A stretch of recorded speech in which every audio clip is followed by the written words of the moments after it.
है तुझे? होश आ गया, होश। कौन हो तुम लोग? हम बुरे लोग हैं, मुजरिम हैं, मुजरिम। मुजरिम?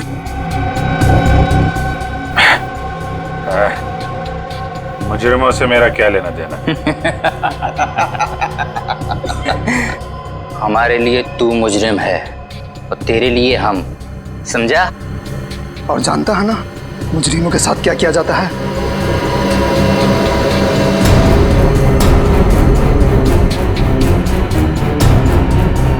हाँ, जानता हूं, अच्छी तरीके से जानता हूं मुजरिमों के साथ क्या किया जाता है।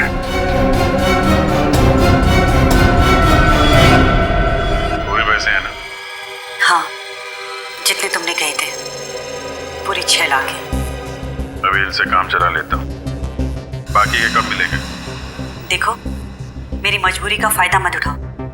मैंने इन पैसों का इंतजाम भी बड़ी मुश्किल से किया है। ये सब तुम्हें पहले सोच लेना चाहिए था। अगले हफ्ते तक अगर बाकी के पैसे नहीं मिले तो अंजाम तुम अच्छी तरीके से जानती हो।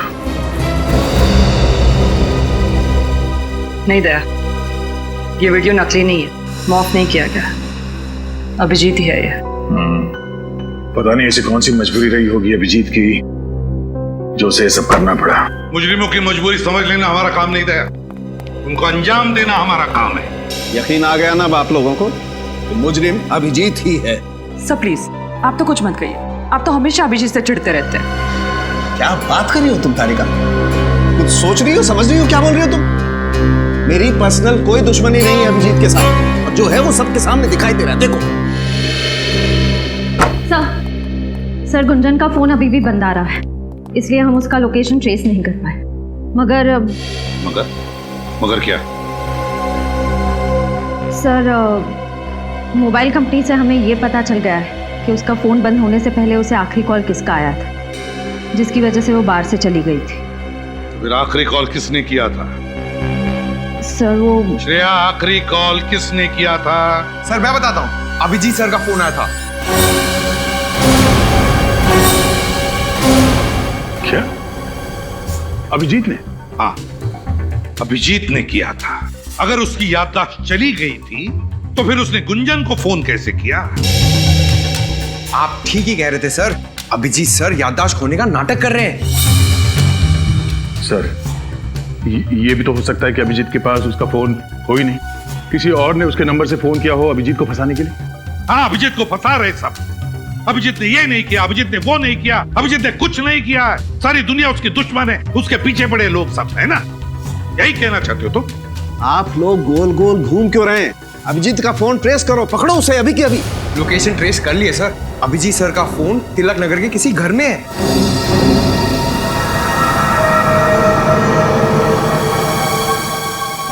Tilak Nagar, Tilak Nagar.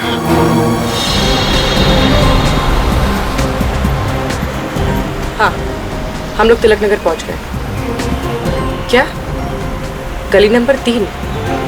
Okay, thank you sir. हाँ, अभिजीत सर का फोन इसी इलाके में, गली नंबर 3 में। गली नंबर 3? लेकिन अभी अभी हमने जो गली पार की वो गली नंबर 2 थी ना? हाँ सर। तो फिर आगे जो सड़क आएगी वो गली नंबर 3 होगी, पक्का जी?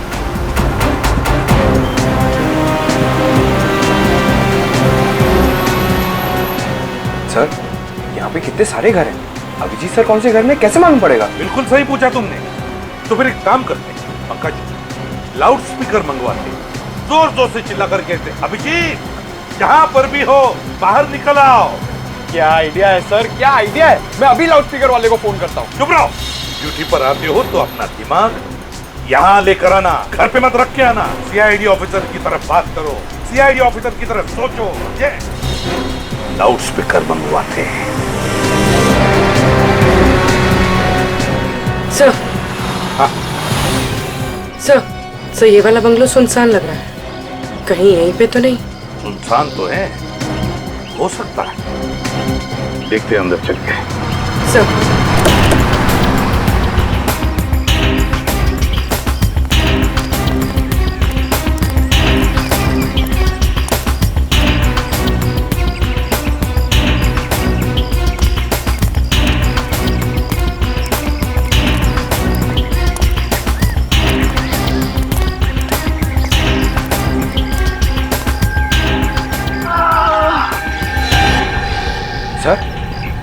अंदर से कर्राने की आवाज आ रही है।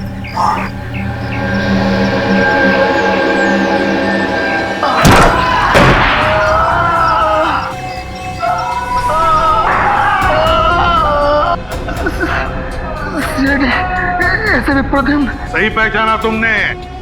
क्या हुआ यहाँ पर? किसने की तुम्हारी ये हालत? अभिजीत हमारी ऐसे धुलाई कि लगा हम धोने घाट के कपड़े। अभिजीत ने? कहाँ है अभिजीत? कहाँ है अभिजीत?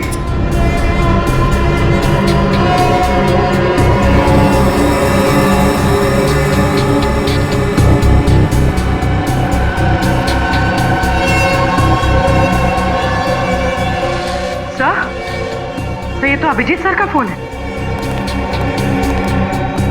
अभिजीत का फोन? सर, अभिजीत सर तो हमारे साथ टॉम एंड जेरी खेल रहे हैं। वो आगे आगे, हम लोग पीछे पीछे। कब तक भागते रहेगा ये हमारे आगे आगे?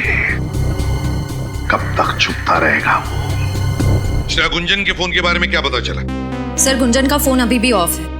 उसका फोन आखिरी बार तभी ऑन था जब अभिजीत सर ने उसे बार में फोन किया था। अभिजीत ने?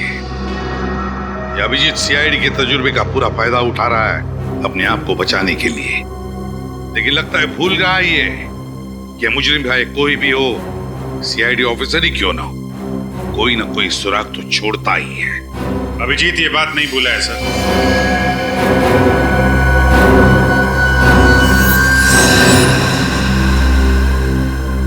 वरना कभी भूलेगा। क्या गया तुम्हारा सोया हुआ जमीन? अपने आप को हवाले करने आ गए? सर, सोई हुई याददाश्त वापस आ गई है सर। सर, मुझे सब कुछ याद आ गया है। मैं बेगुनाह हूं सर। अगर तुमने कोई गुनाह नहीं किया तो फिर भाग क्यों रहे थे? क्योंकि सच्चाई का पता नहीं था सर। जैसे ही मुझे सच पता चला मैं सीधा आपके पास आ गया। मैं निर्दोष हूं सर। मैंने कोई खून नहीं किया। तुमने खून नहीं किया? खून तुमने ही किया है अभिजीत। खूनी तुम हो, क्योंकि सारे सबूत तुम्हारे खिलाफ हैं। सर, अगर मैं अपने आप को निर्दोष साबित नहीं कर पाऊं तो आप मुझे फांसी पे चढ़ा देना, लेकिन मैंने खून नहीं किया है सर। मैं बहुत जल्द नीना के खूनी को आपके सामने लाके खड़ा कर दूंगा। नीना के खूनी को पकड़ोगे? अच्छा, रजत, अरेस्ट करो नीना के खूनी को। सर, मैं कैसे? क्या हुआ? अच्छा,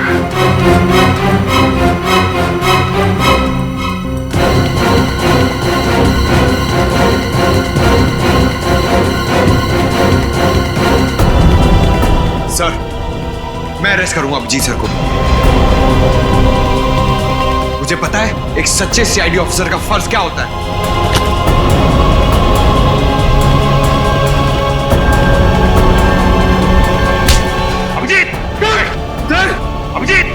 अभिजीत, बेवकूफी मत करो, छोड़ दो उसे। सर प्लीज सर, मैंने खून नहीं किया। मैं बेगुनाह हूं सर। अपनी बेगुनाही साबित नहीं कर पाया तो मैं वापस आऊंगा सर, लेकिन प्लीज अभी मुझे जाने दीजिए। सर, मैं जानता हूं इस केस के खत्म होने के बाद आप मुझे माफ कर देंगे सर। सॉरी पंकज।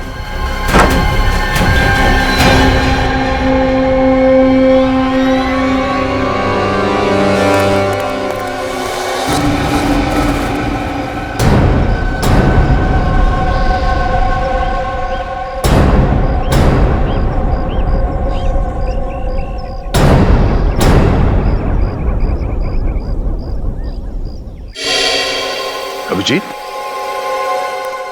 मुझसे नजर चुराओगे? हाँ, ताकि खुद को निर्दोष साबित करके तुम लोगों से नजरें मिला सकूं। तुम निर्दोष हो ये मेरा दिल जानता है, और बहुत जल्द ये बात पूरी दुनिया के सामने भी आ जाएगी।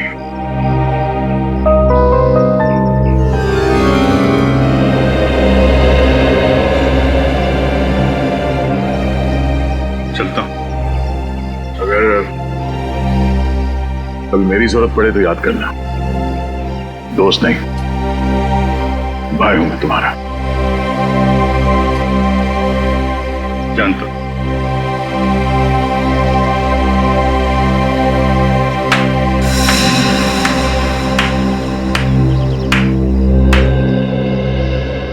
वाह रे वाह, वाह दया वाह।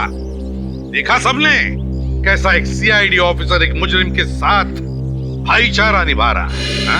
सर, अभिजीत कोई मुजरिम नहीं है। इसका फैसला करने वाले तुम कौन होते हो दया? या फिर अभिजीत ने तुम्हारी जान बचाई इसलिए उसकी कीमत चुका रहे हो तुम? ये क्या बात कर रहे हैं सर आप? बहुत गलत किया तुमने दया, बहुत गलत किया। अभिजीत की तरह तुम भी अब मुजरिम बन चुके हो, मुजरिम समझे? क्योंकि मुजरिम की मदद करने वाला भी उतना ही बड़ा मुजरिम होता है। आज से तुम इस केस पर काम नहीं करोगे, समझे? ये आप क्या कह रहे हैं सर? आप दया सर को इस केस से हटा रहे हैं? हाँ फ्रेडी, आज से दया इस केस पर काम नहीं करेगा क्योंकि ये केस उसके मुंह बोले भाई अभिजीत का है, अभिजीत का। दया अब ये पता लगाने की मनस्थिति में नहीं है कि सही क्या और गलत क्या। कहीं अभिजीत को गिरफ्तार करने में दया के हाथ न कांप जाए, इसलिए। ठीक है सर, जो आपका फैसला। एसीपी सर की बात का बुरा मत मानो दया। तुम तो जानते हो ना कि कानून और फर्ज के आगे वो कुछ नहीं देखते। मुझे पता है, अब बस उम्मीद यही है कि ये केस जल्द से जल्द खत्म हो जाए। जब किसी अपने पे आँच आती है ना, तो जिंदगी का एक एक पल बोझ लगने लगता है। कौन हो सकता है? शायद टिफिन वाला होगा। तुम खाना खाओगी ना? नहीं नहीं, बस घर जाके खा लूंगी।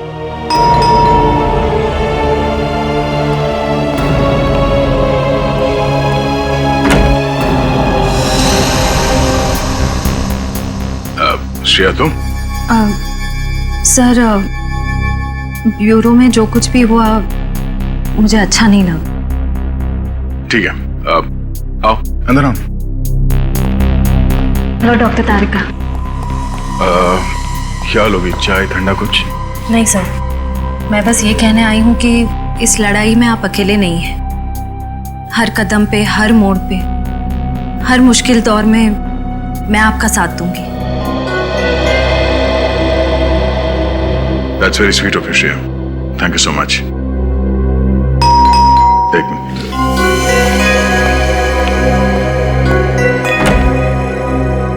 अरे विनीत, आओ। सर आप ही की तरह मुझे भी पूरा यकीन है कि अभिजीत सर बेगुनाह है सर। सर मैं आपकी इस लड़ाई का हिस्सा बनना चाहता हूँ। आओ। सर मैं आपसे ये कहना चाहता हूँ कि मैं जानता हूँ तुम क्या कहना चाहते हो। आ जाओ। और ये मेरे दिमाग में क्या चल रहा है, ये पढ़ना इतना आसान है? अच्छा, अब आप लोग क्या लोगे? खाना मंगाओ? 15 मिनट में आ जाएगा। नहीं, एक सेकंड, 1 मिनट। हाँ हेलो, हाँ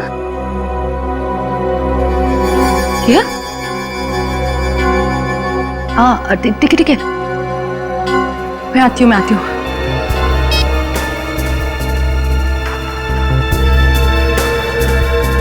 क्या बात है तारिका? किसका फोन था? वो कुछ नहीं, एक जरूरी काम आ गया इसलिए जरा जाना पड़ेगा। जरूरी काम? इतनी रात गए, सब कुछ ठीक है ना? हाँ सब परफेक्ट है। मैं आती हूँ, मैं फोन करती हूँ ना थोड़ी देर में। ठीक है, चलो बाय, सी यू। सर कहीं सालूम के साहब ने तो नहीं बुला लिया तारिका को?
ये तुम्हारे काम आएगा।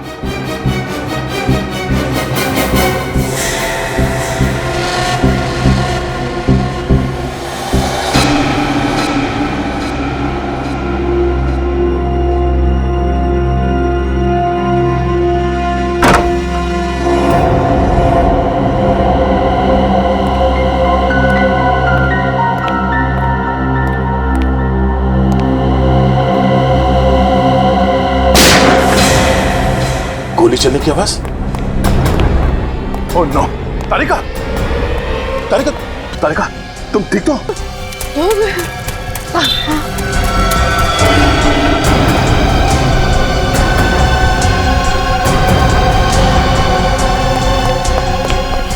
तारिका,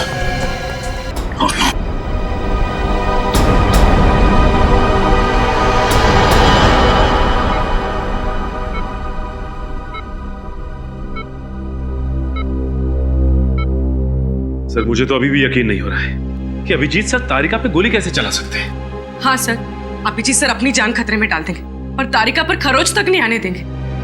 अभिजीत एक खूनी है और खूनी किसी पर गोली चलाते वक्त ये नहीं सोचता है कि उसके निशाने पर कौन है। प्लीज डॉक्टर साहब, प्लीज, जब तक कुछ साबित नहीं हो जाता आपको कोई हक नहीं अभिजीत को खूनी कहने का। भूल रहे हो तुम दया कि दोस्ती अपनी जगह और एक सीआईडी ऑफिसर का फर्ज अपनी जगह। अगर तारिका पर कोई और गोली चलाता तो क्या तुम इतनी आसानी से उसे जाने देते? सर मैंने अभिजीत को तारिका पे गोली चलाते हुए नहीं देखा, तो मैं कैसे मान लूं कि उसने गोली चलाई है तारिका पर? तो फिर दया मुझे बताओ, उस वक्त अभिजीत और तारिका के अलावा तुमने किसी और को देखा? नहीं सर। तो फिर गोली किसने चलाई? अभिजीत ने ना। सर ये भी तो हो सकता है कि वहां पे कोई तीसरा आदमी हो जिसे मैंने नहीं देखा, मुझसे कोई गलती हो गई हो शायद। गलती हो गई तुमसे? तुम जैसा एक नेक और होनहार ऑफिसर जिसने आज तक कभी गलती नहीं की थी, वो आज इस केस में गलतियां कर रहा है, गलतियां किए जा रहा है। क्यों? है जवाब तुम्हारे पास? सर आप अपनी जगह पे सही है और मैं अपने, और उम्मीद करता हूं कि अभिजीत भी अपनी जगह पे सही होगा और बहुत जल्द उसकी बेगुनाही का सबूत आप सबके सामने होगा। अभिजीत बेगुनाह है या नहीं ये हम नहीं तय करेंगे, ये कानून तय करेगा। तुम सिर्फ उसे अरेस्ट करोगे, दैट्स ऑल। सर आपने मुझे इस केस से हटा दिया है। तारिका को हॉस्पिटल में लाकर मैंने अपनी जिम्मेदारी निभा दी है सर। चलता हूं।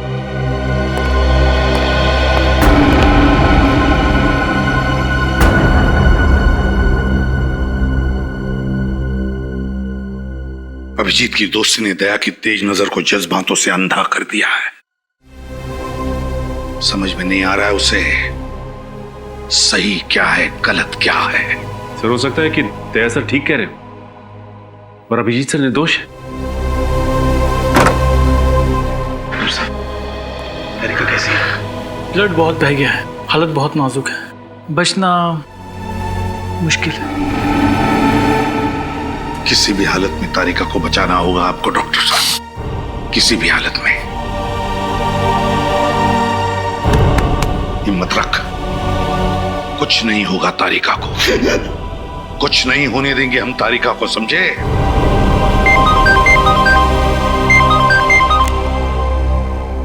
हाँ, गुंजन के फोन का पता चल गया? कहां पर? इस घर पर आखिरी बार फोन ट्रेस हुआ था गुंजन का।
कौन गुंजन हो? क्या हुआ तुम्हारे पैर में? मुझे किसी ने गोली मार दी है सर। गोली मार दी? किसने? अच्छा घबराओ मत, हम लोग सीआईडी से। पंकज एम्बुलेंस बुलाओ। सर बोली सर, इसे उठाओ, मैं बिठा दो। आई।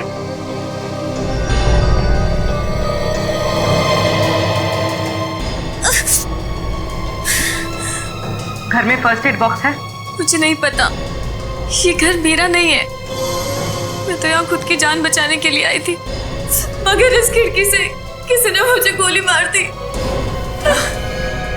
इस खिड़की से किसी ने गोली मार दी?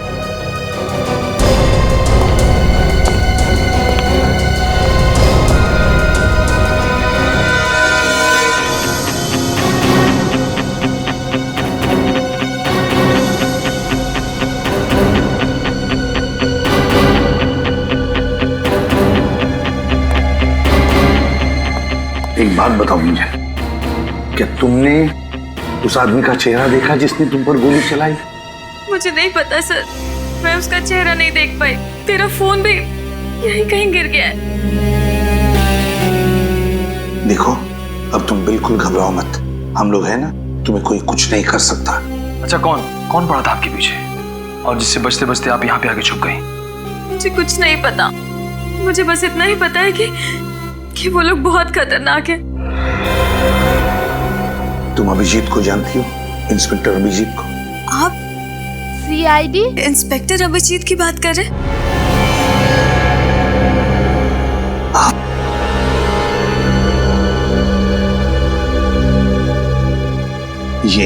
ये है सीनियर इंस्पेक्टर अभिजीत। हाँ, इनको जानती हूँ, बहुत ही नेक दिल इंसान है ये। जब मैं मुसीबत की घड़ी में थी तो इन्होंने ही मेरी मदद की थी।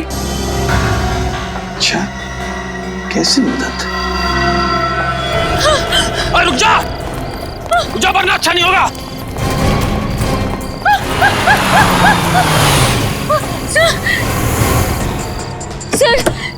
सर प्लीज मुझे बचा लीजिए सर, ये लोग मेरे पीछे पड़े हुए।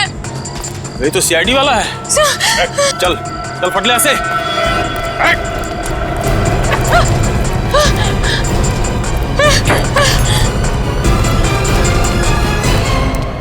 देखिए आप घबराइए मत, मैं एक सीआईडी ऑफिसर। कौन थे ये लोग? दरअसल सर मैं मिडनाइट बार में डांसर हूँ।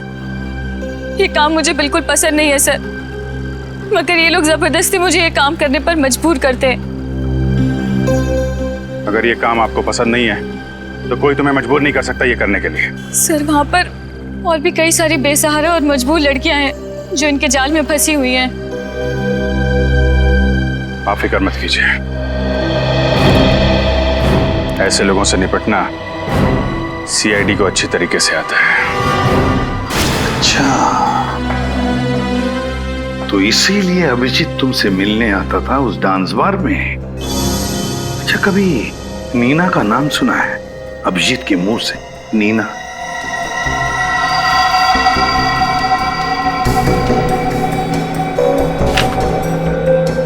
ये नीना है।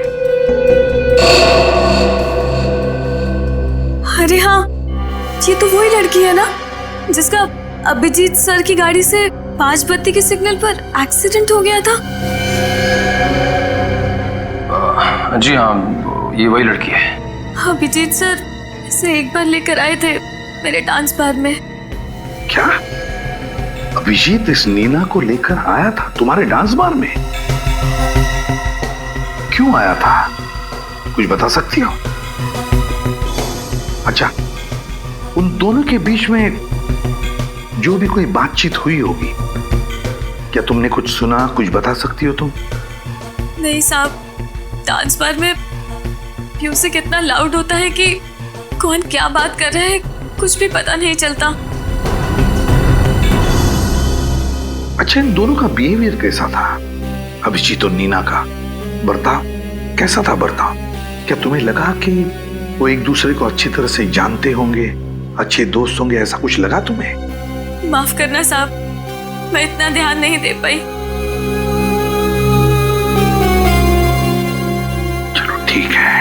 बहुत दर्द हो रहा है साहब।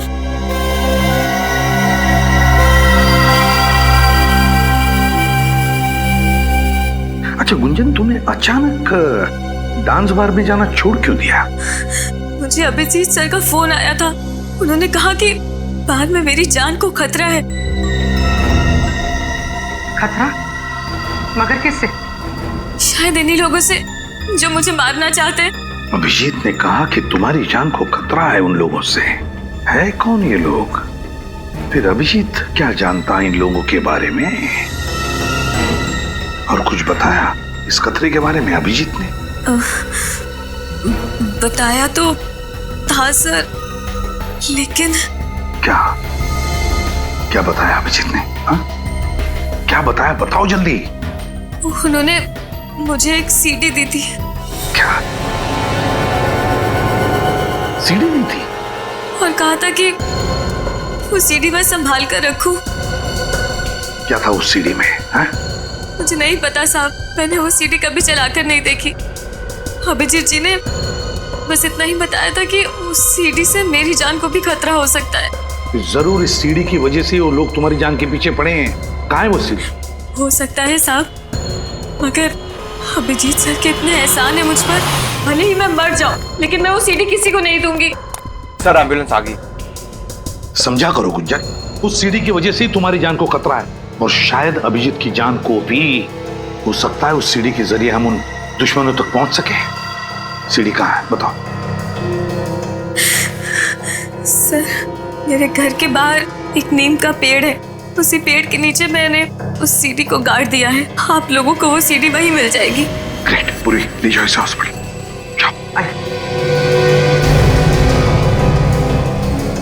गुंजन के घर के बाहर नीम के पेड़ के नीचे। निखिल, मैं वादा करती हूँ कि अगले हफ्ते तक आपकी पूरे सब वापस लौटा दूंगी। पिछली बार भी तुमने यही कहा था। जानती हूँ, मैंने बहुत कोशिश की, यहाँ तक कि अपने सारे गहरे बेच डाले।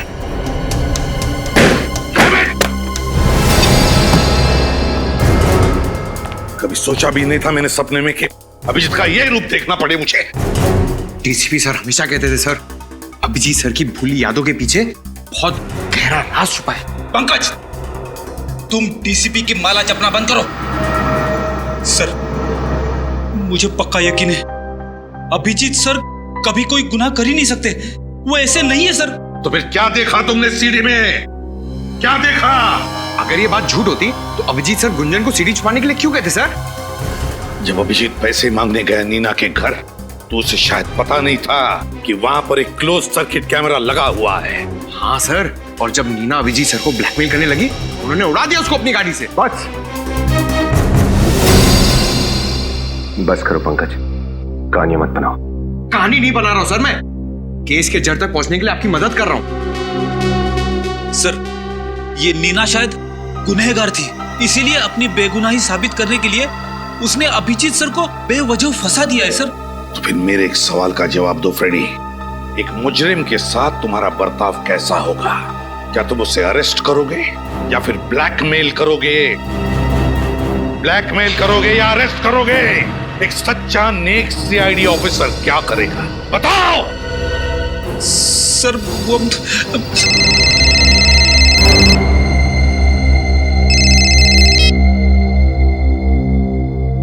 Excuse me sir.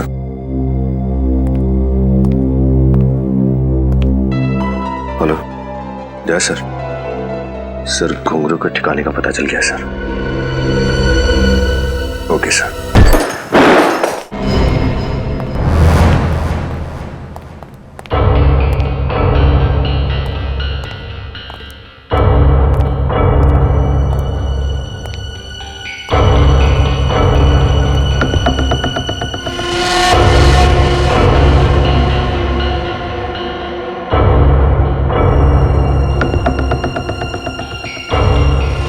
ये तो वही जगह है जहां पे अभिजीत ने नीना से पैसे लिए थे, उस सीडी में।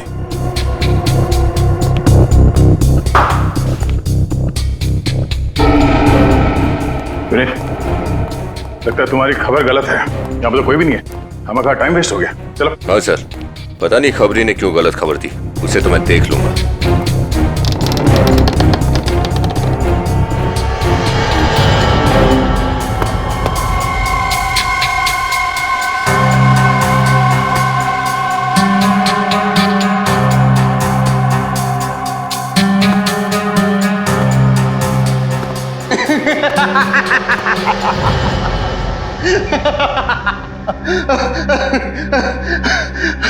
अच्छा उल्लू बनाया सैडी वालों को। उल्लू बनाना तेरा काम नहीं है, तू घुंघरू है, बचता रहेगा। नहीं दया, गन नीचे, कोई इसे हाथ नहीं लगाएगा। जी तुम यहां पे? हाँ मैं, छूना मत इसे।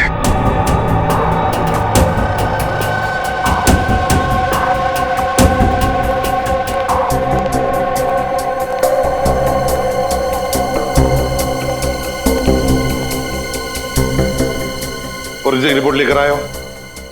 हाँ सर। कहाँ है? क्या लिखा है रिपोर्ट में? सर रिपोर्ट में लिखा है कि तारिका पर जिस गन से गोली चली है उसी गन से गोली गुंजन पर भी चली है। इसका मतलब समझते हो?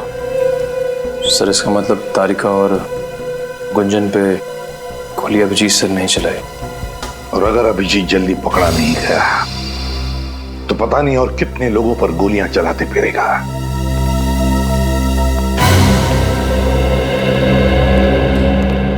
सर, हाँ सर एक बुरी खबर है। बुरी खबर? क्या अभिजीत फिर से तुम्हारे हाथ से निकल गया? सिर्फ अभिजीत ही नहीं सर, घुंघरू भी, दोनों मेरे हाथ से निकल गए और मैं कुछ नहीं कर पाया। क्या कह रहे हो तुम? हाँ? हो कौन तुम? तुम दया ही हो ना? या दया के बेस में कोई और? कहां गया वो सीआईडी ऑफिसर दया जिसके हाथों से आज तक कोई मुजरिम निकल नहीं पाया? और आज वही दया कह रहा है कि उसके हाथों से सिर्फ अभिजीत ही नहीं, घुंघरू भी निकल गया। कैसे? हाँ? कैसे दया?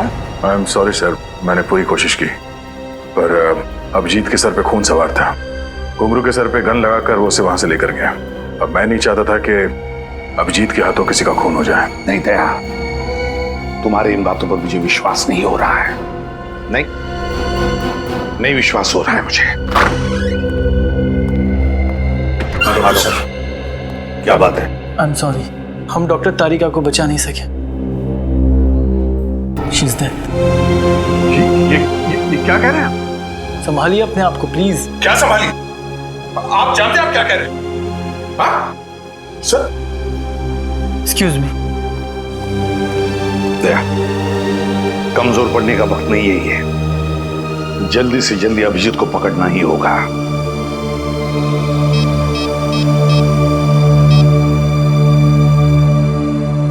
सालुंखे, इसी वक्त हॉस्पिटल चला।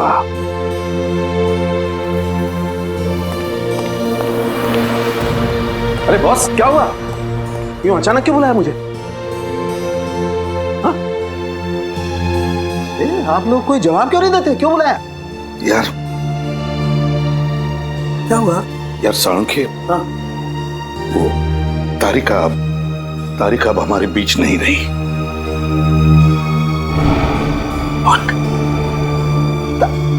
नहीं नहीं, ये कैसे हो सकता है? ये तो इम्पॉसिबल है। नहीं, सुबह सुबह मुझे बेवकूफ बना रहा तुम? हाँ? नहीं नहीं, दया दया प्लीज टेल हिम, समझाओ अपने एसीपी को, सालुके को उल्लू बनाना इतना आसान नहीं है। हाँ प्लीज। अरे यार प्लीज अंदर मत जाइए। क्यों? आप देख नहीं पाएंगे। क्या नहीं देख पाऊंगा मैं यार? हाँ?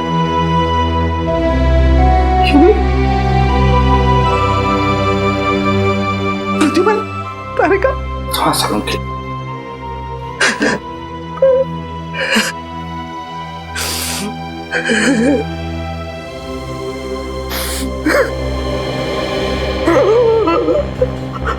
सर प्लीज संभालिए अपने आप को। अगर आप इस तरह टूट जाएंगे तो हम लोगों का क्या होगा? हाथ मत लगा दो मुझे। सर बोलो इसे, हाथ मत लगाइए मुझे। नहीं नहीं, इसी की वजह से हुआ है। तुम्हारे उस दोस्त अभिजीत की वजह से तारिका की ये हालत हुई है। और जितनी तारिका की मौत में अभिजीत का हाथ है, उतना ही तुम्हारा भी हाथ है। तुम अगर वक्त पर अभिजीत को गिरफ्तार कर लेते तो आज तारिका की हालत नहीं होती। बोलो इसे, तुम जाओ यहाँ से, मैं तुम्हारी शक्ल नहीं देखना चाहता। बोलो इसे, I don't want to see his face, मैं इसकी शक्ल नहीं देखना चाहता। Go away Daya. Sir please sir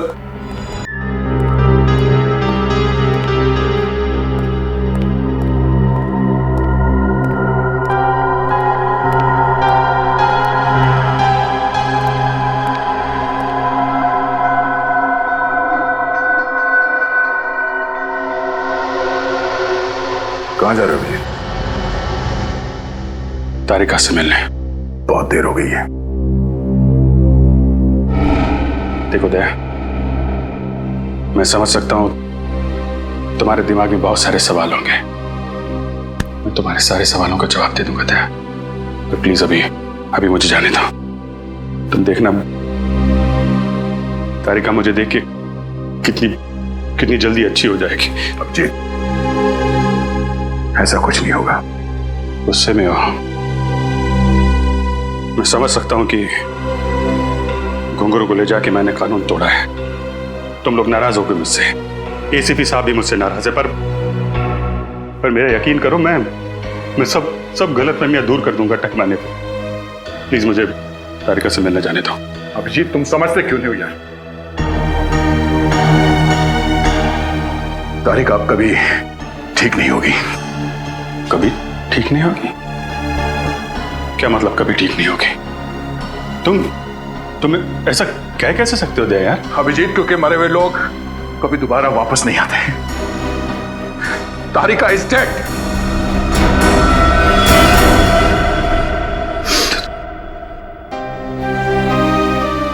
नहीं, ये नहीं हो सकता। ये नहीं हो सकता। तुम झूठ बोल रहे हो दया। तुम झूठ बोल रहे हो यार। नहीं अभिजीत, नहीं, तुम झूठ बोल रहे हो। झूठ बोल रहे हो तुम्हारी हिम्मत कैसे हुई मेरे साथ ऐसे मजाक करने की? तुम जानते नहीं हो तारिका की क्या अहमियत है मेरी जिंदगी में। जानता हूं दोस्त, जानता हूं। काश ये बात झूठी होती, पर अफसोस तुम्हें तारिका के बिना जीने की आदत डालनी पड़ेगी। नहीं डालूंगा अभिजीत, मैं ऐसे कोई आदत नहीं डालूंगा।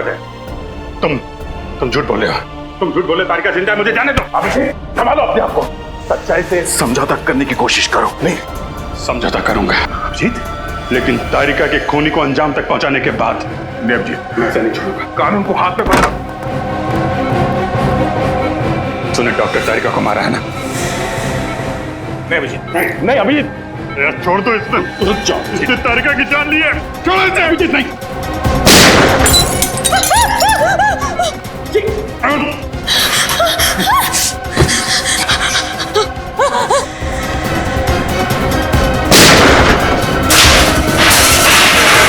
अभिजीत, क्या हुआ दया?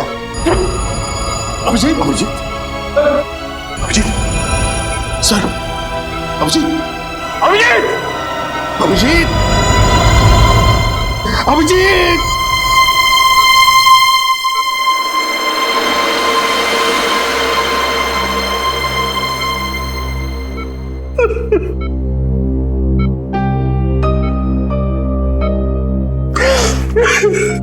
पता है सर, सीआईडी को किसकी नजर लग गई।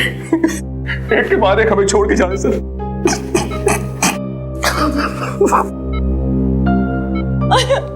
I am sorry sir.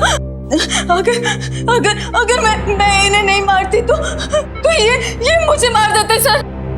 ये तो होना ही था, ये दया, ये होना ही था। अभिजीत,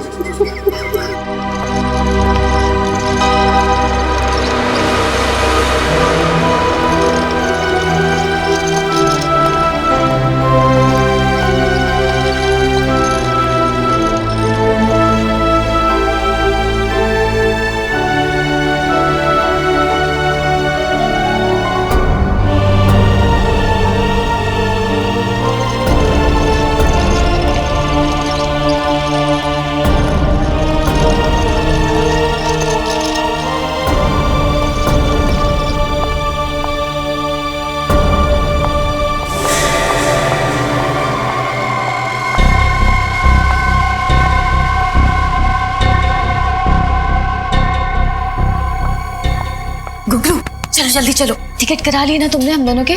कहाँ का? अरे सिंगापुर का टिकट। और कहाँ का? सिंगापुर का नहीं, जेल का टिकट करवाया है, वो भी फर्स्ट क्लास।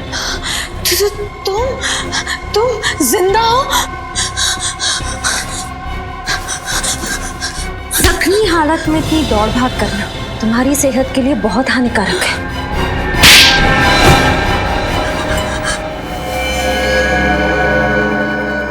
बताओ क्यों किया ये सब, बताओ। अबुन और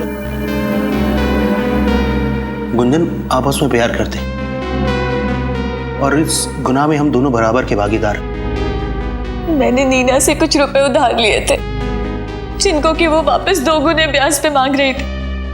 मैंने किसी तरह बार में काम कर कर उसको 10 लाख रुपए दे दिए, लेकिन वो मुझसे 10 लाख रुपए और मांग रही थी। इसीलिए मैंने उसको मार डालने का प्लान बनाया। अगर नीना को हमारे प्लान के बारे में पता चल गया और उसने गुंजन को मारने के लिए गुंडे भेजे, उसी रात जब अभिजीत साहब ने गुंजन की जान बचाई, तो तुम लोगों ने सोचा क्यों ना अभिजीत की शराफत का फायदा उठाया जाए, उसे नीना के यहाँ भेजा ताकि तुम्हारे दिए हुए पैसे वो नीना से वापस दिलवा सके। और वही पैसे देते वक्त हमने इनकी सीडी बना ली ताकि नीना को मारने के बाद हम उसकी मौत का इल्जाम अभिजीत जी के सिर पर डाल सके।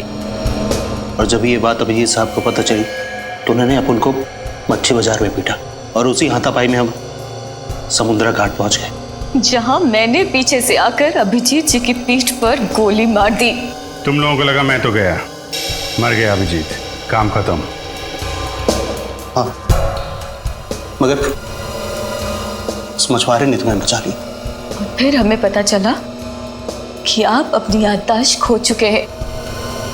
फिर डर गए ये, इन्हें लगा कि अगर अभिजीत की याददाश्त वापस आ जाए तो इन दोनों का भांडा फूट जाएगा, इसलिए तुमने सोचा ना कि अभिजीत को खत्म कर दे।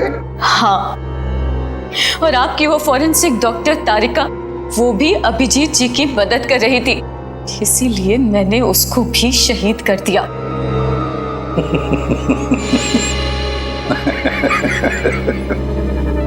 आप सब हंस काय को रहे? तुम्हें क्या लगा तारिका भी खत्म हो गई और अभिजीत भी खत्म हो गया है? तारिका भी जिंदा है और अभिजीत भी, समझे?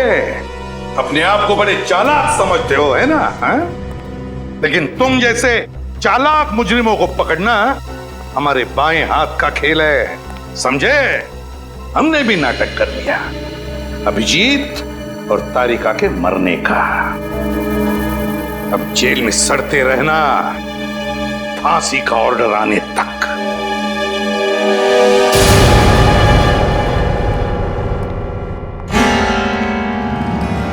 Hello hello sir. अरे तारिका, अब कैसी हो तुम? ठीक हो अब? कहना पड़ेगा तारिका, तुमने इस केस में बहुत हिम्मत दिखाई और शायद इसीलिए हमने इस केस को इतनी जल्दी सॉल्व किया। क्यों सर, मैं भी तो सीआईडी का हिस्सा हूं ना। अगर आप लोग अपनी जान की बाजी लगा सकते हैं तो मैं क्यों नहीं। Thank you.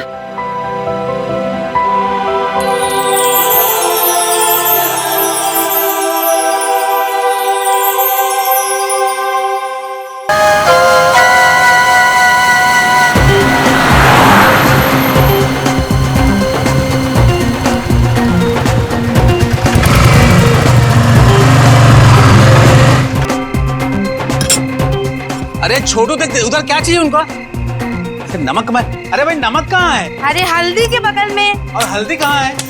अरे नमक के बगल में। अरे क्या मजाक करती हो, हल्दी और नमक कहाँ है? अरे जीरे के बगल में। अरे जीरा कहाँ है?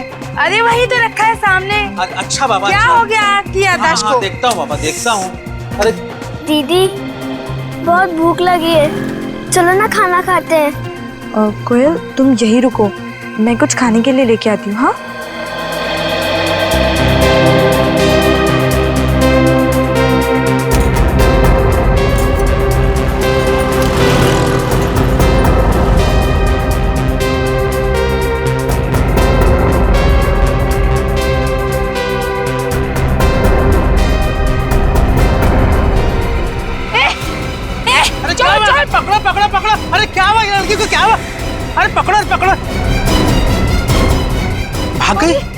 देखो खून, ये लड़की जरूर किसी का खून करके भागी है। खून?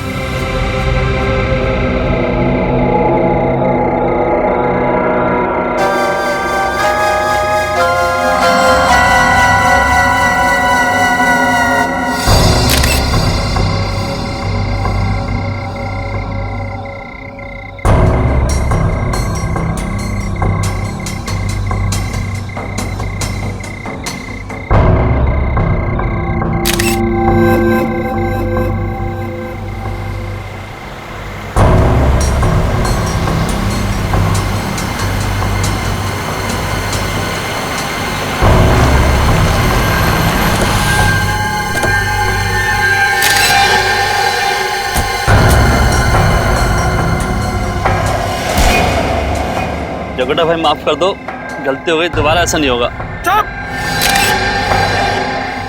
माफी के लायक नहीं है तुम लोगों की गलती।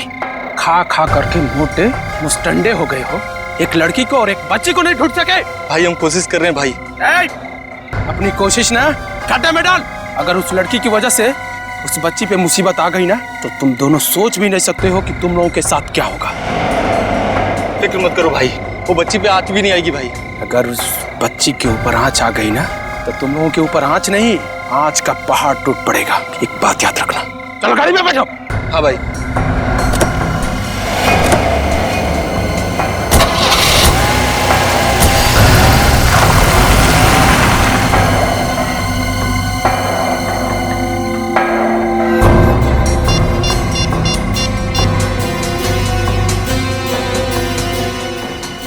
हेलो, दिवाकर बोल रहा हूँ। जकोटा का पता चल गया है, अब मंजिल दूर नहीं है।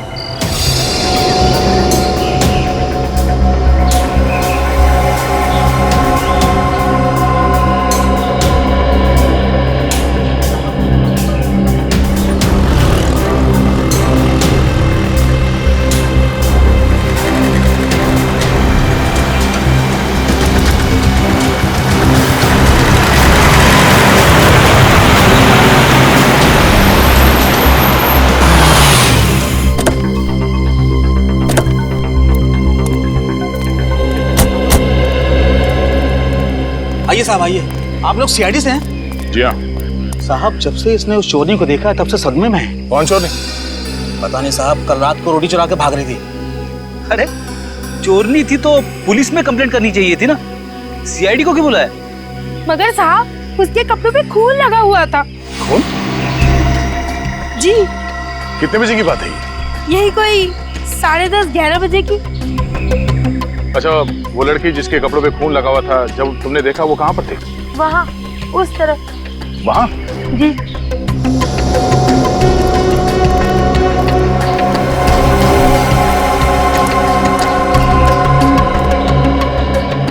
यहाँ तो कोई स्ट्रीट लाइट भी नहीं है।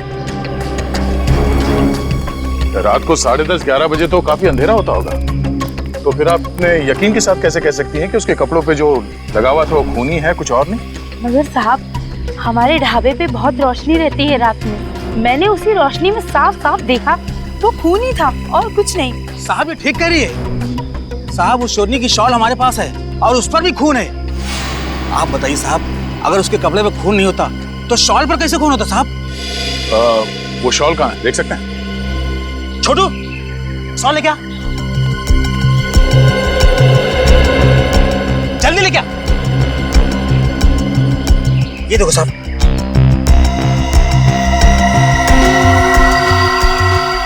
है तो ये खून ही। रेडी? एविडेंस बैग में डाल दो। अच्छा, आप लोग कह रहे थे कि उस लड़की के साथ एक छोटी बच्ची भी थी? हाँ साहब, उसके साथ 7-8 साल की बच्ची थी, पर मैंने उसका चेहरा ठीक से नहीं देखा। सर, हो सकता है कि वो लड़की या बच्ची घायल हो और शॉल पे लगा हुआ खून उन्हीं में से किसी का हो। नहीं नहीं साहब, जिस तरह से वो दोनों भाग रहे थे, मुझे नहीं लगता कोई घायल था या किसी को चोट लगी है। इसका मतलब उस लड़की ने अपने कपड़े पे लगे हुए खून को छुपाने के लिए ये शॉल लपेटी होगी, वरना अप्रैल के गर्मी में कोई शॉल क्यों पहनेगा? वो दोनों भागे किस तरफ से? साहब उस तरफ। इस तरफ? हाँ साहब। खून से सने हुए कपड़े पहन के वो लड़की बच्ची के साथ भागी है रात को, तो यहाँ किसी रिक्शे वाले ने या दुकान वाले ने जरूर देखा होगा। एक काम करते हैं, इस औरत से उस लड़की का स्केच बनवाते हैं और आसपास लोगों से पूछते हैं।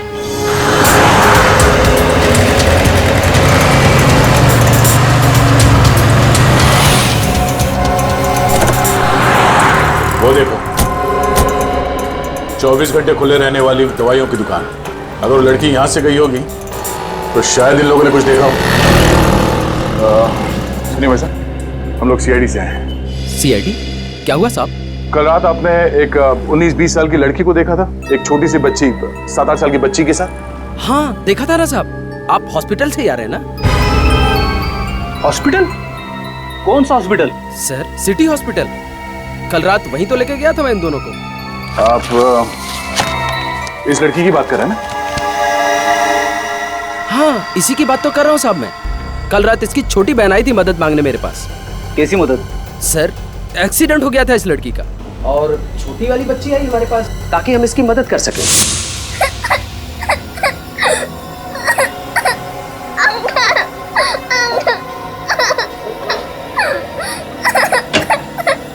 क्या हुआ बेटा? मेरी दीदी का एक्सीडेंट हो गया, प्लीज मेरे साथ आओ। कहाँ पर? वहाँ। चलो चलो चलो चलो दिखाओ, चलो दिखाओ। उधर चलो चलो चलो चलो। तुम दोनों अकेले ही आ रहे थे इस ओर, यहाँ क्या करने आ गए तुम लोग? कैसे हुआ है सब बेटा? चोट तो इतनी गहरी नहीं है, पर इतना सारा खून कैसे? पता नहीं अंकल, पर प्लीज आप दीदी को जल्दी से हॉस्पिटल ले चलिए। हाँ हाँ चलो चलो चलो। आपको उनके बारे में कोई खास बात याद है? कहने को तो एक दूसरे को बहने कह रही थी साहब, लेकिन मुझे ऐसा लगा नहीं। लगा नहीं? क्या मतलब? मतलब ये सर कि जो छोटी वाली बच्ची थी वो किसी अच्छे परिवार से लग रही थी और वो जो बड़ी वाली लड़की थी जिसका एक्सीडेंट हुआ था वो किसी गरीब घर से लग रही थी। फ्रेडी, पता करो पिछले 24 घंटे में किसी ने 7-8 साल की बच्ची के गायब होने की रिपोर्ट लिखवाई है क्या?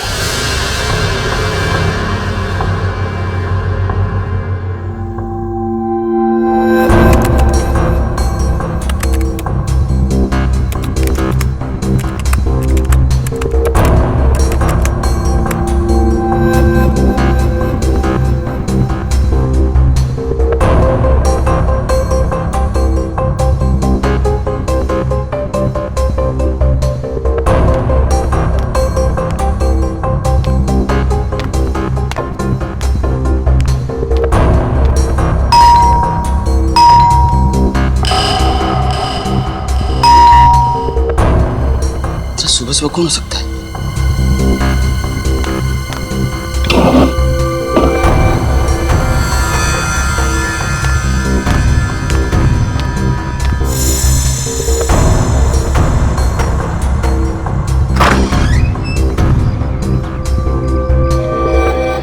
कितनी बार बोला है दूध वाले को कि दूध मेरे हाथ में देके जाया कर।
सर,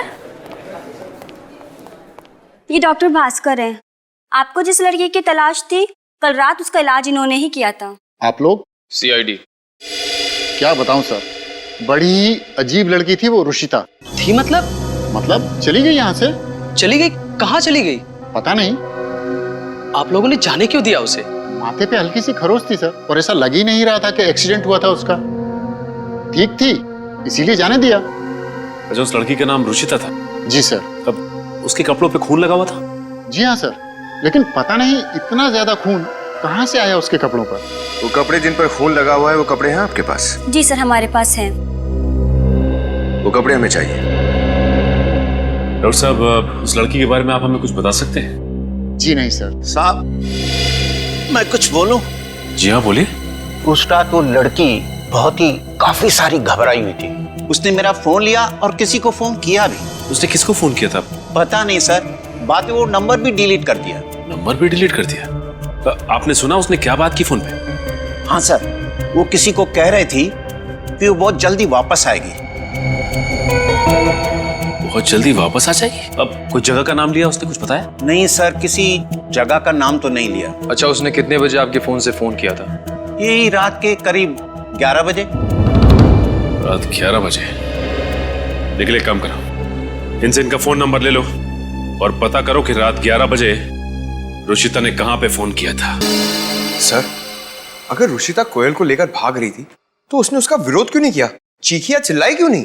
पंकज, कोयल एक 8 साल की बच्ची है, 8 साल की। हो सकता है रुचिता ने उसे धमकाया होगा, डराया होगा, कैसे चिल्लाएगी वो? सर, हाँ सर, रुचिता ने हॉस्पिटल से जिस जगह पर फोन किया था उस जगह का नाम भिंडारी है। क्या कहा तुमने? भिंडारी? भिंडारी तो यहाँ से 400 किलोमीटर दूर एक छोटा सा कस्बा है। सर, ये भिंडारी कहीं रुचिता का गांव तो नहीं? हो सकता है, बिल्कुल हो सकता है। सर, एक और बात पता चली है। वो क्या है? इस लड़की के लापता होने की रिपोर्ट उसकी बुआ नयनतारा ने लिखवाई थी। ये देखिए, मगर रिपोर्ट लिखवाने के 24 घंटे बाद उन्होंने ये रिपोर्ट वापस ले ली। क्या? रिपोर्ट वापस ले ली? मतलब लड़की उन्हें वापस मिल गई? नहीं पंकज, अगर कोयल मिल जाती तो रुचिता के साथ हॉस्पिटल में नहीं होती। कुछ और ही चक्कर है, कुछ और ही चक्कर है।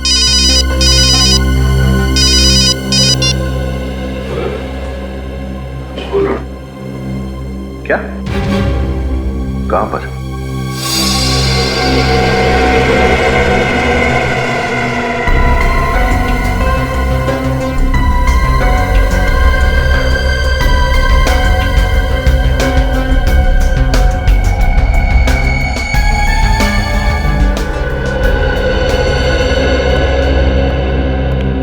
सुबह सुबह दिवाकर जी को दूध तुम ही देते थे? हाँ साहब, मैं ही दूध देता था, लेकिन इस बार लगता है कि कोई और दूध देके चला गया साहब।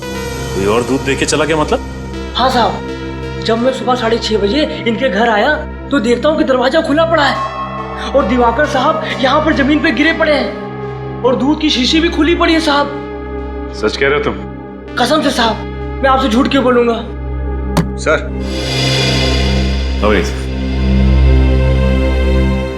सर, ऐसा लगता है कि खूनी को अच्छी तरह से मालूम था कि दिवाकर जी को सुबह उठकर दूध पीने की आदत है, इसलिए वो दूध वाले से पहले यहाँ आया और बाहर दूध रख दिया।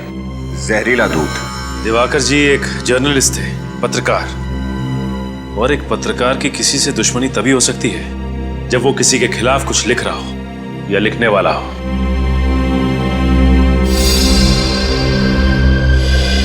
सर, ये जूते के निशान अंदर की तरफ गए हुए हैं।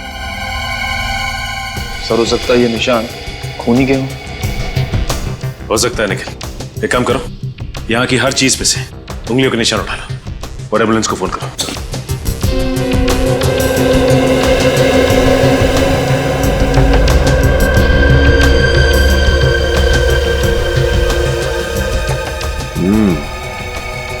ये देखो, इधर भी है निशान। लैपटॉप के पास था निशान। आखिर ऐसी कौन सी चीज है इस लैपटॉप में जो खूनी यहां तक चला आया? ये देखो विनीत, फोल्डर फ्रीडम।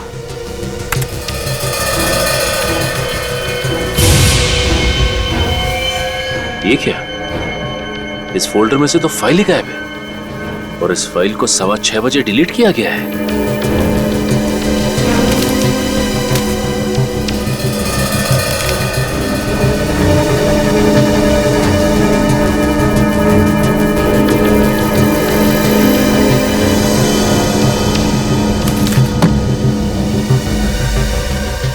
स्वतंत्र।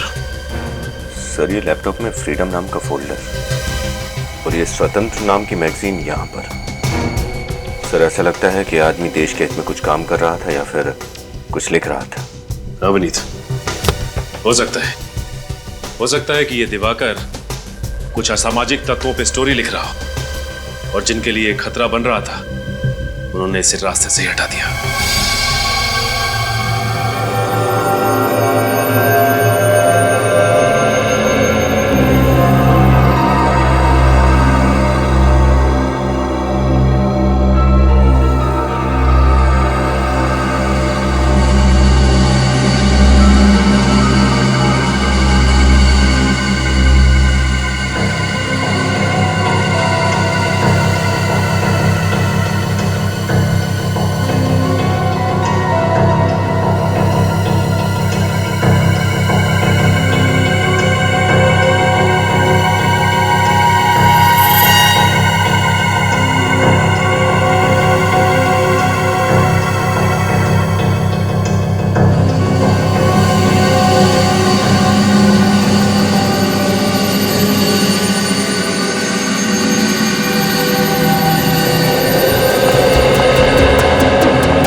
हाँ सालुंखे, क्या खबर है? अरे बॉस, गांव जाना पड़ेगा अब तो। तू जा, रोका किसने? सर गांव जाएंगे ना तो मुझे भी लेके जाना प्लीज। मैं गांव कभी नहीं गया हूँ सर। हाँ ले चलूंगा। और एक काम करना, तुम उस गांव में ही अपना एक छोटा सा घर बना लेना नदी के किनारे, ठीक है? मगर सालुंखे तू गांव क्यों जा रहा है? यहाँ का काम कौन करेगा? वैसे लाशें, कंकाल वगैरह सब गाँव में ही भेज देना। यार तू घुमा फेरा के बात करना बंद कर और सीधा सीधा बता बात क्या है। अरे बात क्या है यार, सारा दोष इस शॉल का है जो उस रुशिता ने ओढ़ रखी थी। सर आप इस शॉल की वजह से गांव जाना चाहते हैं? मेरे को समझ में नहीं आ रहा है। बॉस, इस शॉल पर मुझे कुछ पोलन मिले। परागकण? हाँ परागकण। किस चीज के? वाल, चना और चवली के, जो कि रबी की फसल है। सर जब मैं 8वीं स्टैंडर्ड में स्कूल में था ना, तब मैंने ये पढ़ा था। तो ये भी पढ़ा होगा कि सारी फसलें किसी ऐसी वैसी जमीन पर नहीं होती, खास किस्म की उपजाऊ जमीन पे होती है। हाँ सर। और ऐसी जमीन यहाँ आसपास सिर्फ एक ही जगह पर है। कहाँ पे सर? भैरवगंज में। भैरवगंज? सर भैरवगंज तो बहुत बड़ा इलाका है, सैकड़ों एकड़ की जमीनें हैं वहाँ पर। तो रुशिता कहाँ पर होगी ये कैसे पता चलेगा? सर आप लोगों का काम आसान करने के लिए एक और सुराग है हमारे पास। क्या? ये देखिए। यार ये मुझे बाल लगता है। बाल ही है, घोड़े का बाल। घोड़े का बाल? घोड़े का बाल मतलब जहां से रुशिता आई है वहां पर चना चवली वाल की फसल भी है और घोड़े भी हैं। घोड़े भी हैं। भैरवगंज। रुशिता ऐसे इलाके से आए थे जहाँ चना चवली और वाल की खेती होती है। शहर का यह आखिरी ऐसा इलाका है जहाँ इन 3 फसलों की खेती एक साथ होती है। लोगों से पूछते हैं इन फसलों के साथ साथ शायद यहाँ पे कोई अस्तबल हो और शायद किसी ने रुशिता को देखा हो।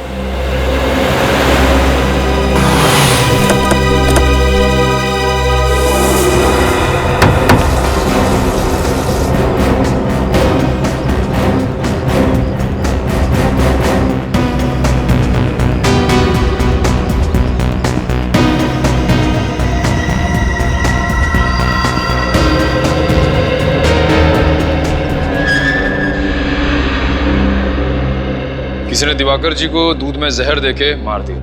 मगर दिवाकर सर का खून किया किसने? देखिए यही पता लगाने के लिए हम लोग यहाँ पे आए और इसी सिलसिले में आप लोगों की मदद चाहिए। कहिए क्या मदद कर सकते हैं हम लोग आपकी? दिवाकर जी की किस किस से दुश्मनी थी, इस बारे में आप हमें कुछ बता सकते हैं? दिवाकर सर से तो बहुत लोग नाराज थे। लेकिन लोग उनसे नाराज क्यों थे? सर हमेशा यही कहते थे कि कलम में बंदूक से ज्यादा ताकत होती है और एक पत्रकार का कलम समाज में क्रांति ला सकता है। बस इसी वजह से लोग उनसे जलते थे। अच्छा ये बताइए कि पिछले कुछ दिनों में क्या उन्हें कोई धमकी वमकी मिली थी क्या? धमकी भरे फोन कॉल्स तो आते ही रहते थे सर, खासकर वो औरतों के हित के लिए बहुत काम करते थे। आज भी उन्होंने हमें घर पे कोई रिपोर्ट दिखाने के लिए बुलाया था, पर हमें क्या पता था कि ऐसा हो जाएगा। सर कहीं दिवाकर ने लोगों को वही फ्रीडम वाली रिपोर्ट देखने के लिए तो नहीं बुलाया जो उसके लैपटॉप से डिलीट कर दी गई? हो सकता है विनीत, ये हो सकता है, लेकिन एक बात समझ में नहीं आ रही। अच्छा ये बताइए कि ये इस मैप पे ये काले पेन से निशान क्यों बनाया गया है? पिछले महीने ही दिवाकर सर उन जगहों पर गए थे किसी न्यूज स्टोरी के लिए। ओह, पीतपुर, बिलारी और भिंडारी। भिंडारी? सर ये तो वही जगह है ना जहाँ रशिता ने फोन किया था। हाँ विनीत, ये वही जगह है जहाँ रुशिता ने फोन किया था। इसका मतलब है कि दिवाकर का कुछ ना कुछ संबंध जरूर है इस रुशिता के साथ। निखिल, भिंडारी गया हो? तो फिर टिकट कटाओ, जाना पड़ेगा भिंडारी।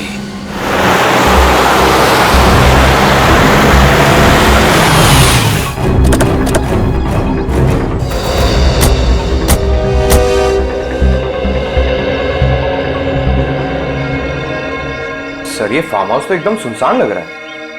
नहीं, कोई ना कोई तो जरूर होगा। तुम उधर देख, कोई अस्तबल है क्या?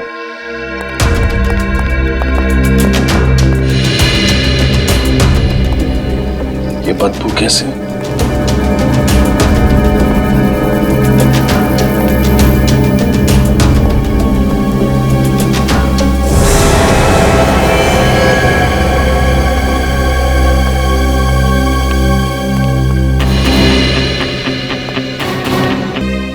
इस खूनी को जल्द से जल्द पकड़ना बहुत जरूरी है, वरना उस मासूम बच्ची की जान को खतरा बढ़ता जाएगा। कोयल क्या लगती है आपकी? मेरी भतीजी है सर। प्लीज कोयल को कुछ नहीं होना चाहिए। कैसे भी करके प्लीज उसे ढूंढ निकालिए। देखिए कोयल को तो हम ढूंढ निकालेंगे, लेकिन पहले आप हमें साफ साफ बताइए क्या हुआ था। परसों मैं जब ऑस्ट्रेलिया से इंडिया लौटी तब देखा कि राहुल भैया मुझे लेने एयरपोर्ट तक नहीं आए। तब मैंने उन्हें फोन किया था। उन्होंने फोन उठाया पर मुझसे बात नहीं हुई। भैया भाभी फोन पर झगड़ रहे थे। किस बात के लिए झगड़ रहे थे दोनों? वो तो ठीक से सुनाई नहीं दिया। तभी पीछे से गोली चलने की आवाज आई। भाभी कोयल को वहां से भाग जाने के लिए कह रही थी। फिर फोन कट गया। अच्छा, तभी तो तुमने कोयल के गायब होने की रिपोर्ट लिखवाई। तो रिपोर्ट वापस क्यों ली? मुझे किसी नंबर से धमकी भरा फोन आया था। धमकी भरा फोन आया था? कहां से, किसने किया था फोन? वो तो पता नहीं, कोई प्राइवेट नंबर था। वो कह रहा था कि तुरंत रिपोर्ट वापस नहीं ली तो वो कोयल को मार देंगे। कोयल के माता पिता राहुल माया से मिली हैं? नहीं, राहुल भैया ने नया घर खरीदा था और मैं उसका एड्रेस नहीं जानती थी। चलो ठीक है, एक बात बताओ, किसी रुशिता को जानती है आप? रुशिता, कभी नाम सुना है आपने? जी नहीं। नहीं? श्रेया, जरा इन्हें स्केच दिखाओ रुशिता का। सब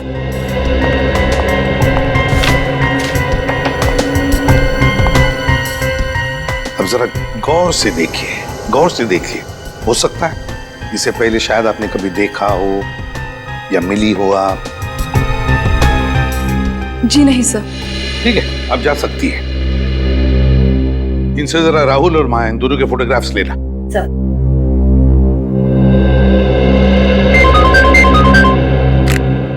हाँ साळुंखे, रुशिता के कपड़ों पर जो खून मिला वो किसी आदमी का है। अच्छा, और दिवाकर के लैपटॉप पर जो उंगलियों के निशान मिले वो? ओह, दिवाकर के अलावा और किसी के हैं? किसके हैं साळुंखे? अच्छा, ठीक है, थैंक यू। क्या हुआ सर? दिवाकर के लैपटॉप पर जकोटा के फिंगरप्रिंट्स मिले। जकोटा के। जकोटा? ये तो वही आदमी है ना सर जो ह्यूमन ट्रैफिकिंग, इंसानों की तस्करी के चक्कर में कई बार जेल जा चुका है। वही जकोटा है ये। विनीत, उठाओ इस जकोटा को, उठाओ। बोलिए, यहाँ पर ये जितने भी ब्लड सैंपल्स हैं उठा लो। अच्छा।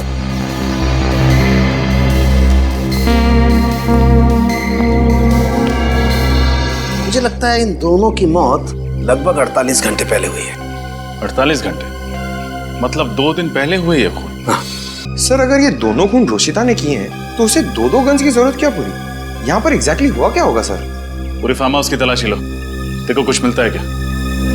तो कहीं इस औरत ने तो गोली नहीं चलाई सर? Yes, you right. हो सकता है कि इस औरत ने इस आदमी पे गोली चलाई और जैसे ही फिर भागने के लिए मुड़ी दरवाजे की तरफ। लेकिन सर अगर इन दोनों ने एक दूसरे को मार दिया तो फिर रुशिता के कपड़े पर वो खून का दाग कहां से आया? ये बात तो है, लेकिन रजत, जिस तरीके से रुशिता के कपड़ों पर खून लगा हुआ है उसे देख करके लगता है कि या तो रुशिता किसी लाश के ऊपर गिरी है या कोई लाश रुशिता के ऊपर गिरी है, इसी वजह से वो खून उसके कपड़ों पर है। सर, खिलौने वगैरह। सर, जरूर वो बच्ची भी उस दिन रुशिता के साथ यहीं पर होगी।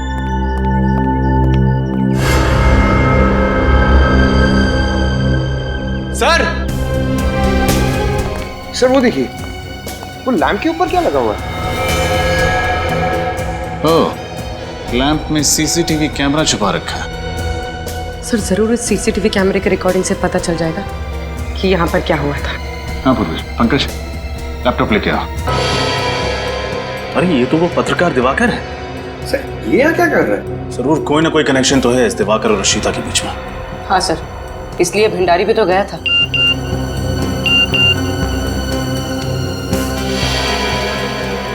सर, बाहर जो 2 लोगों की लाश है वो राहुल और माया है, नैन तारा के भैया और भाभी। श्रेया ने भेजा, ये देखिए। नैन तारा को फोन करके बता दो उसके भैया और भाभी की मौत के बारे में। सर, पर ये जमीन की फोटोज क्यों ले रहा है? बाहर चल के देखते हैं।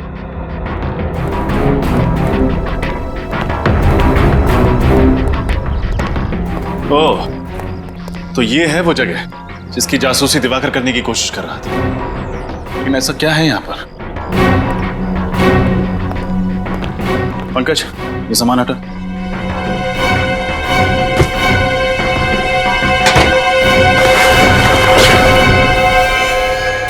खुफिया दरवाजा।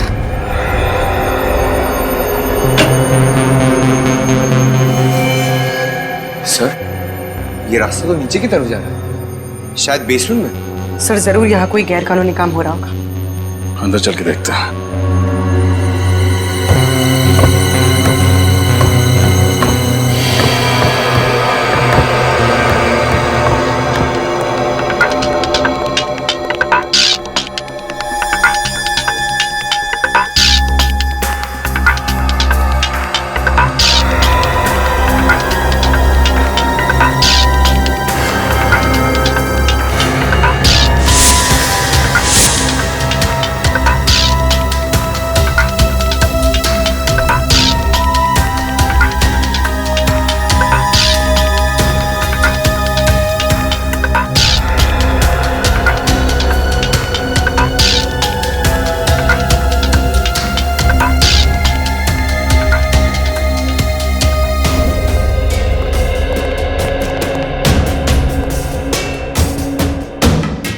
एक मिनट, ये दिवाकर औरतों के संघर्ष के लिए काम कर रहा था ना?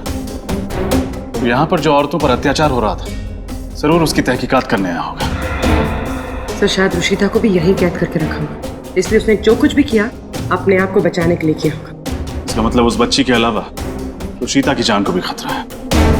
ये लोग जरूर कोई भी ऐसा सबूत पीछे नहीं छोड़ना चाहेंगे जिससे कि हम उन्हें आसानी से पकड़ सकें।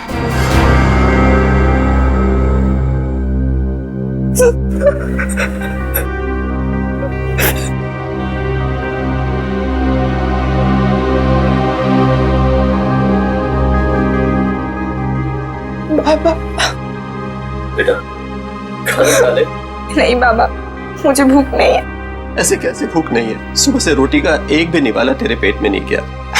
ले बेटा, थोड़ा सा खा ले। नहीं बाबा, मुझे बहुत डर लग रहा है। अगर सीआईडी वाले मुझे ढूंढते हुए यहाँ तक आ गए तो?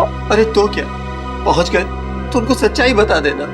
वो मेरी बात का यकीन नहीं करेंगे बाबा। कोविल को उसके घर भेज देंगे, उन भेड़ियों के पास। ढूंढने की जरूरत नहीं,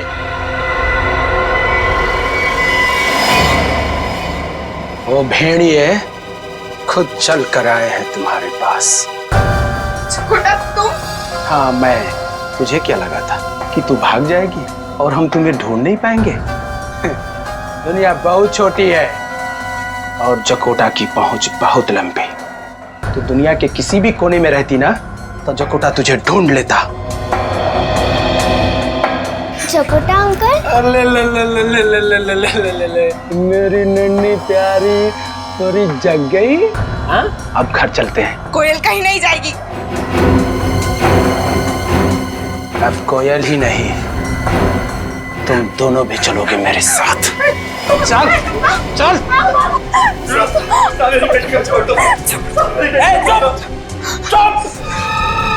ऐसे कैसे छोड़ दो?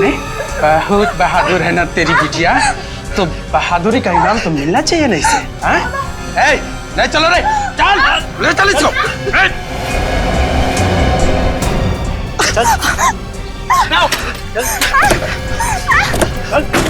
बैठो।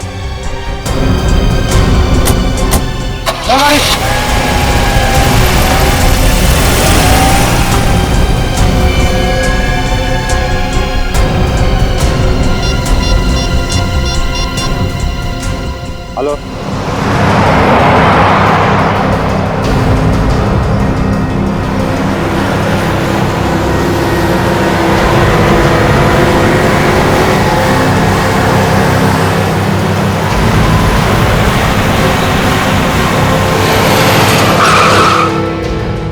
कौन है?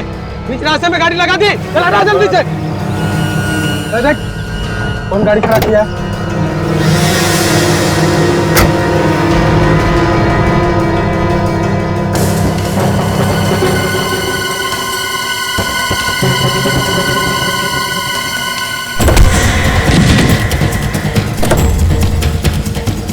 सीआईडी बॉस,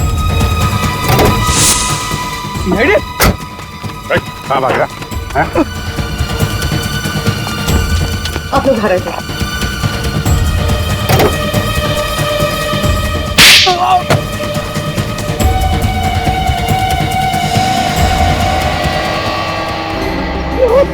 मुझे क्यों मारते हो?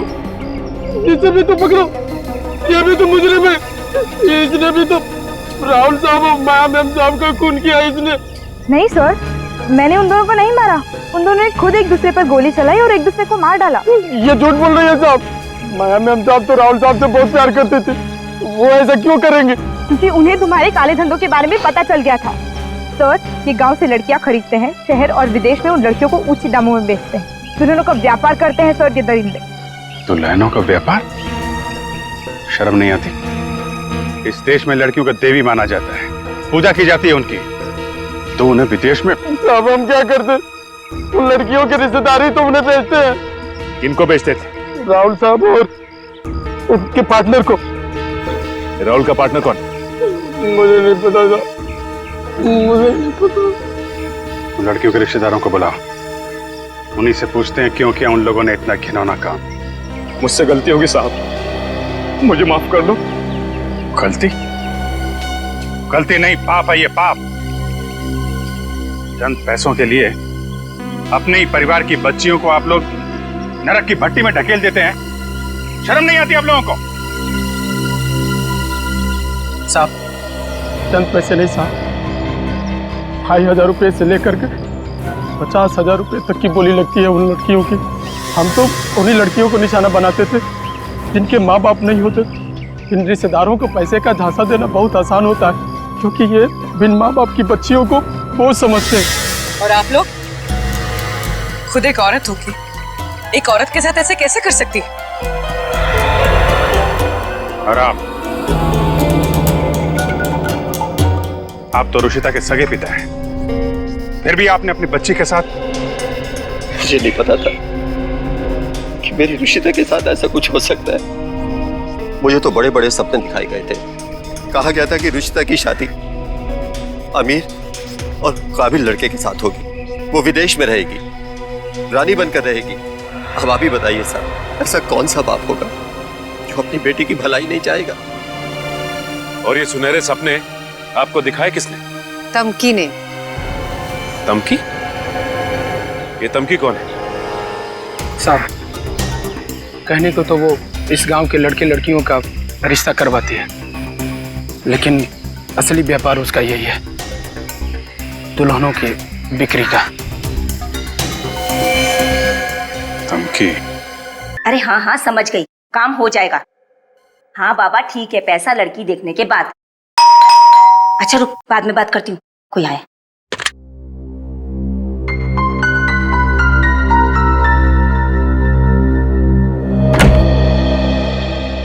तू यहाँ क्यों आया? तुझे मना किया था ना, पता है ना यहाँ क्या हालत है, खुद भी फंसेगा मुझे भी फंसवाएगा। हाँ हाँ पता है, पर क्या करूं, एक बहुत बड़ा गिराक लगा है मेरे हाथ, पूरे 10 लाख देगा, इसलिए रहा नहीं गया, सीधे तेरे पास ले आया हूँ।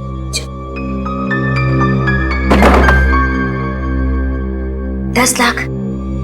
तू मजाक तो नहीं कर रहा ना? अरे नहीं नहीं, धन व्यापार के मामले में मैं बिल्कुल मजाक नहीं करता। अच्छा तो लिया जल्दी से आके, लिया।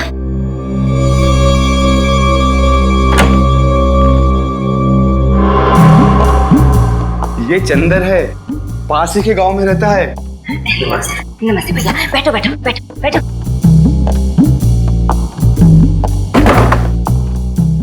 आप भी बैठिए। और भैया, अरे मेरे भैया 10 लाख में तो मैं तुझे दुल्हन ही नहीं, चांद का टुकड़ा लाके दूंगी, चांद का टुकड़ा। वो क्या है ना कि मेरी शादी नहीं हो रही है, कोई लड़की पसंद नहीं आ रही, आप ही का सहारा है, अगर आप हाथ पीले करवा दें। भैया तू फिक्र मत कर, तेरे हाथ बहुत जल्दी पीले करा दूंगी मैं, बस इतना बता दे कि तुझे कैसी लड़की चाहिए। वैसे तो मुझे ज्यादा कुछ नहीं चाहिए, बस खाली दुल्हन खूबसूरत होनी चाहिए, बिल्कुल मेरे जैसे, और अच्छा खाना बना लेती हो। हाँ, माँ बाप की सेवा जरूरी है। एक है ऐसी लड़की, रुक तू बैठ, मैं भी आती हूँ। ध्यान रखना उसका।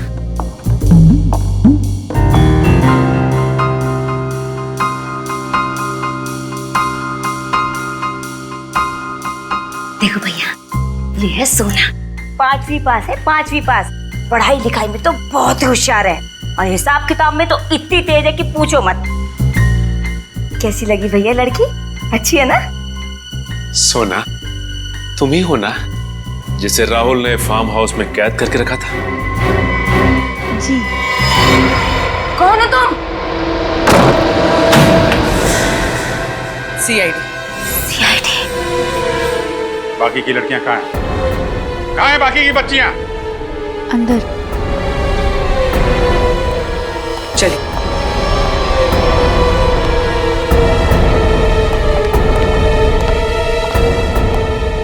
डरो मत, हम लोग सीआईडी से तुम्हें तुम्हारे घर वाला तक पहुंचा देंगे। तुमने मेरे साथ अच्छा नहीं किया, तुझे इसकी कीमत चुकानी पड़ेगी। कीमत तो तुम्हें चुकानी पड़ेगी। गांव के गरीब लोगों को लालच देके उनकी बेटियों को बेचती हो तुम। गलती हो गई सर, पर लालच तो मुझे भी दिया गया था। किसने? किसने दिया लालच? सब वो।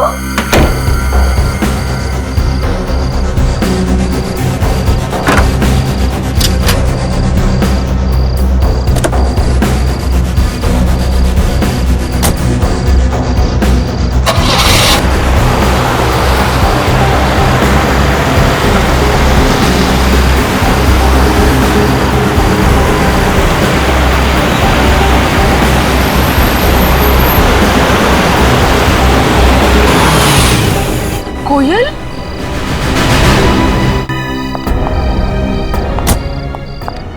कोयल बेटा, तू वापस आ गई। मुझे किसी नंबर से धमकी भरा फोन आया था, वो कह रहा था कि तुरंत रिपोर्ट वापस नहीं ली तो वो कोयल को मार देंगे। भगवान का लाख लाख शुक्र है। जकोटा अंकल कहाँ है? मैं जकोटा अंकल के साथ नहीं आई। फिर कौन ले आया तुम्हें यहाँ? CID uncle. क्या? सीआईडी? हाँ सीआईडी।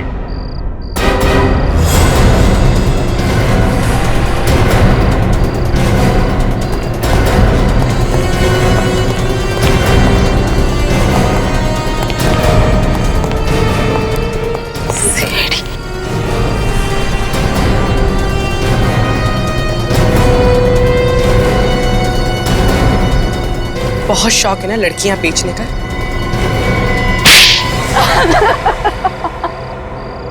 हाँ, ये सच है। मैं और मेरा भाई राहुल, हम दोनों मिलकर इस काले धंधे को अंजाम देते थे, मगर इसने राहुल को मार के सारा काम चौपट कर दिया।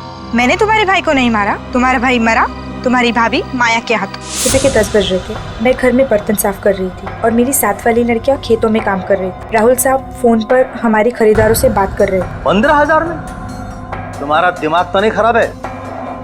अरे मैं कोई भेड़ बकरियों का सौदा नहीं कर रहा हूँ, जीती जागती जिंदा लड़कियों का सौदा कर रहा हूँ मैं। नहीं, मुझे हर एक लड़की के 1-1 लाख रुपए चाहिए, समझे तुम? 1 लाख कोड़े पड़ेंगे जब नट के दरवाजे पे जाओगे। माया तुम? हाँ, खुद को इंसान कहते हो तुम, इन मासूम लड़कियों को सामान बनाकर बिक्री कर रहे हो। शर्म आती है तुम जैसे जानवर को अपना पति कहने में। माया ये मेरा काम है और प्लीज तुम मेरे काम में टांग मत अड़ाओ। घर जाओ और जाकर के अपना काम करो। अच्छा, जानते हो तुम जैसे मर्दों के इसी रवैये के कारण ना आज दिन ब दिन औरतों पे अत्याचार बढ़ते जा रहे हैं। लेकिन बस बहुत हो गया, अब और नहीं होने दूंगी मैं। क्या करोगी तुम? क्या कर लोगी? क्या करूंगी? वो कहते हैं ना कि जब समाज की सफाई करनी हो ना तो शुरुआत अपने घर से करनी चाहिए। और आज सबसे पहले मैं अपने घर के रावण का ही सर्वनाश करूंगी और इन मासूम लड़कियों की जिंदगी को बर्बाद होने से बचाऊंगी।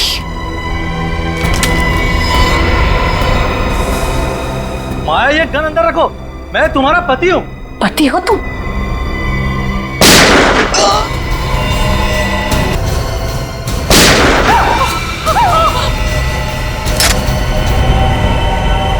मगर आप लोग मुझ तक कैसे पहुंचे? धमकी के जरिए।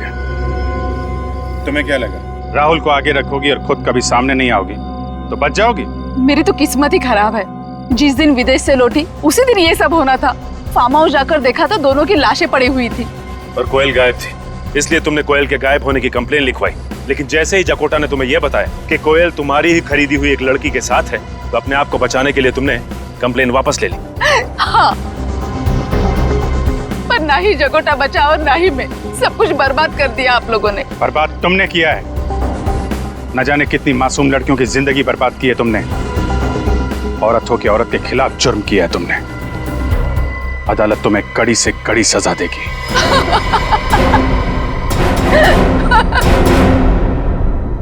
इस तरह के और भी एपिसोड देखने के लिए हमारे चैनल को सब्सक्राइब करें और बेल आइकन दबाना ना भूलें।